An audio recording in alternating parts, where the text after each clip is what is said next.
Yeah, so you got a bit of sushi just in the fridge, yep, that'll be lunch. Hello and welcome to another episode of Ranga Chow. Cheers! Cheers! Alright, so today we're going to jump into something very, very dear to both Ranga and I. Do you like to travel? Travelling! Yes! Now, obviously with the current climate of today's nonsense, we don't do very much travelling because they won't let us get on a plane and go overseas. And we do love Australia. Recently travelling to South Australia myself. Beautiful, beautiful place to see in Australia. However, not the same as picking up all your shit and going and having a full culture shock where they don't even speak the same language. I know. I love a good food change. The reason I like going to Asia as opposed to going to Europe, and I have done Europe, but I prefer Asia because they don't understand it. It's not offensive. Europe sort of reminds me of like what we are. They just speak a different language. It's very similar, you know. They have houses and they have all that sort of stuff. But well, let's face it, we were settled by Europeans. But you go to Asia. Asia's like another planet, man. It's like landing on Mars. It's like Xanadu, you know what I mean? It's like a whole different country to here. Walking through one of those wet markets and you see like people eating raw octopus and shit like that. I'm just going, wow, this place is awesome. That's the part that gets me the most, is everything that we grow up with, everything that's ingrained in us. Like, if you have a piece of fish, you must cook it or you will die. You will die if you don't cook your fish. Cook your fish! Then you go to Thailand like, oh, you want some fish? It's raw, it's best fish. Yeah, like fish raw. What? No. If you eat that, you die. They're like, oh no, real good. Okay, cool. I do remember outside of both Europe and Asia, I was in the Dominican Republic, and I was there. It's kind of dodgy. It is dodgy, and I was there. At the time we were looking at building a casino for a company that I worked for, and we were sort of checking out sites, and the Dominican Republic handles a lot of casinos for the gangsters out of America where they wash their money. So it is dodgy, yeah, cool. It's very dodgy. And it just so happened that at the time I went there, there was a civil war going on.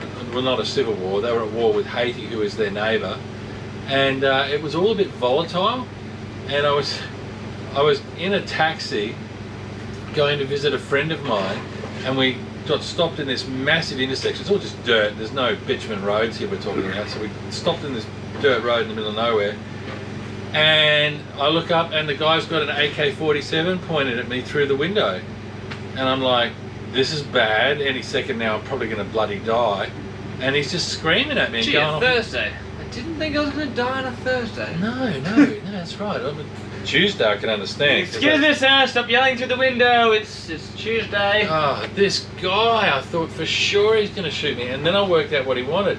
He wanted the video camera that was in the middle part of the seat, so I gave it to him, yeah? Gave him the video camera, and he promptly went away. This is your camera, you own this now. It's yours. No arguments, sir. Happy to give it to you.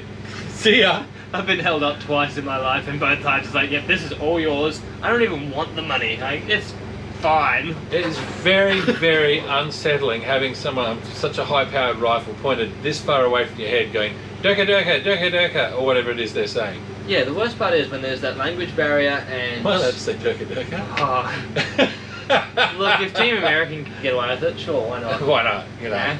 It was the they same don't have millions of dollars to back themselves in the lawsuit, so... And then I remember being in Pattaya in Thailand with Chow. And the best place in the world to go when they're back to functioning fully. Love our Thailand friends in Pattaya. We do love Thailand. And we've been partying a little bit too hard. No such thing. Correct, there is no such thing. Unless you're ginger. And I ended up having to go to the hospital because I was dehydrated and worn out and ate a lot of street bugs and basically dying. So they take us into the hospital and they've got me plugged into all these freaking drips and shit and stuff everywhere. I'm trying to throw a photo of that up too. Actually, there is a photo of that. I got a photo. Right. I came to visit him, I'm like, fuck, you look terrible. We'll put the photo on our Instagram and Twitter for you guys to have a look at. Check the socials out, there's some good stuff there. And Anyway, eventually they said, okay, you're good to go now, so you're good to go, off you go, bye-bye.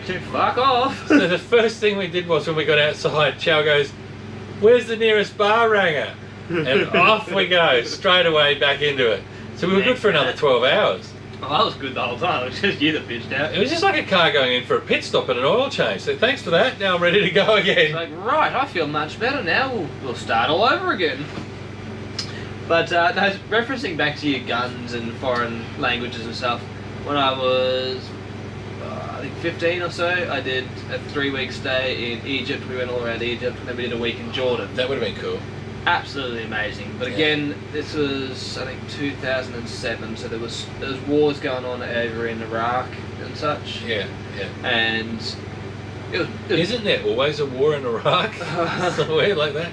They're always fighting about something. Possibly, but again, I'm not really much into my research, so at this particular time there was. They'd argue over the price of chips. And even just walking around Egypt, you're with a guide 90% of the time because it was a little bit rougher, and you'd walk around happy as Larry until you get to the corner and here's 3 guards, and like you say, with the big AK-47s and big guns.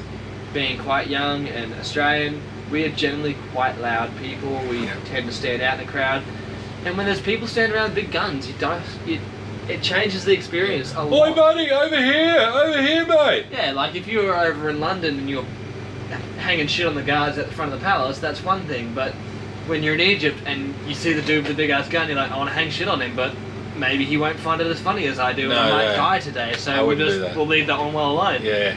So yeah, big guns, foreign countries, very off-putting. But travelling is just so much fun. I mean, I remember I was on a long flight from, I think it was from Brisbane to the Philippines. No, sorry, Brisbane to Singapore. And it's about an hour, 7-hour flight, something like that. And there was a guy in front of me and he had the really frizzy hairdo.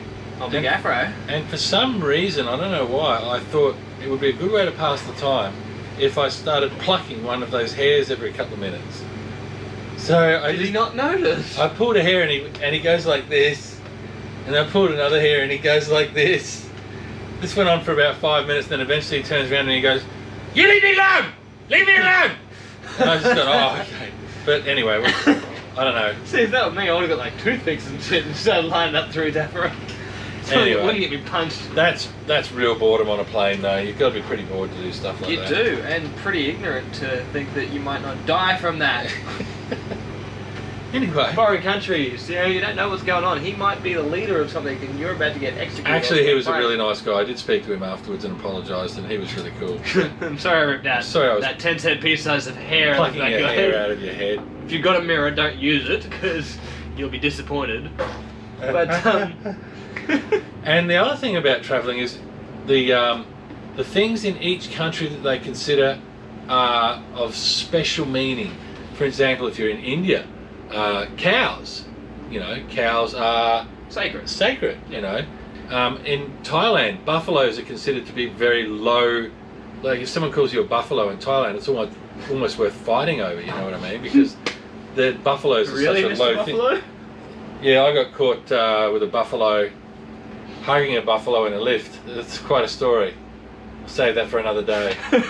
Because there's more photos to go along with that. Save more photos. We'll save that for another day.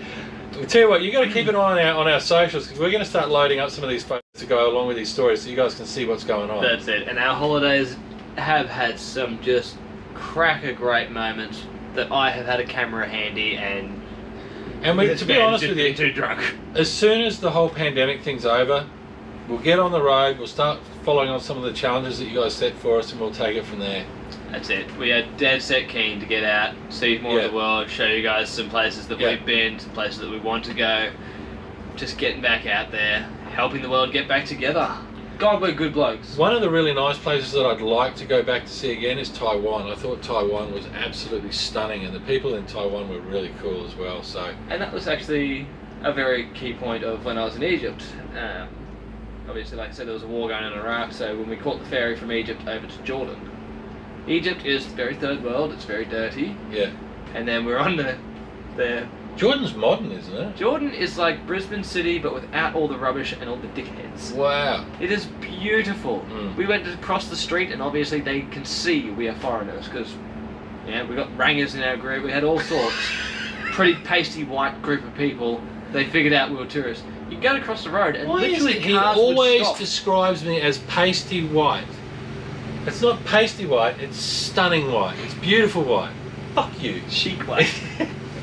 Anyway, guys, we got to wrap. Fuck up! I wasn't finished. Oh, he's not finished. All right, keep going. No, I am. Alright. So we'll go across the water. Basically, tour guide's like, hey guys, this is where you were, this is where you're going. See that bit of land just over there? Yeah, that's where the war's going on, and you could swim to it. Like, you could fucking swim to where they were killing each other. I'm like, you know what? Let's just go to Jordan. Jordan, absolutely beautiful, clean. They'd stop for you in the streets so they didn't run you over because they knew we were dickheads. Travel. Alright, we're going to wrap this up. Are we? Yeah, You sure? yeah, I'm gonna let you. yeah. Positive. Time for another drink. Subscribe in the corner, please, guys. We really do need the support, and it helps us moving forward. Visit our Patreon page as well if you'd like to make a donation. Again, that helps us to continue to make videos and do some pretty interesting stuff for you guys as well. Click that like button and leave a comment if you want, and or even a suggestion for something for us to discuss, and we will get on to that. Thank you very much for engaging, guys. It's been an absolute pleasure. Cheers. Cheers. Jordan, I never thought about going to somewhere like that. Yeah, look, it was only for the fact it was this thing. Like, it was a 4-week holiday.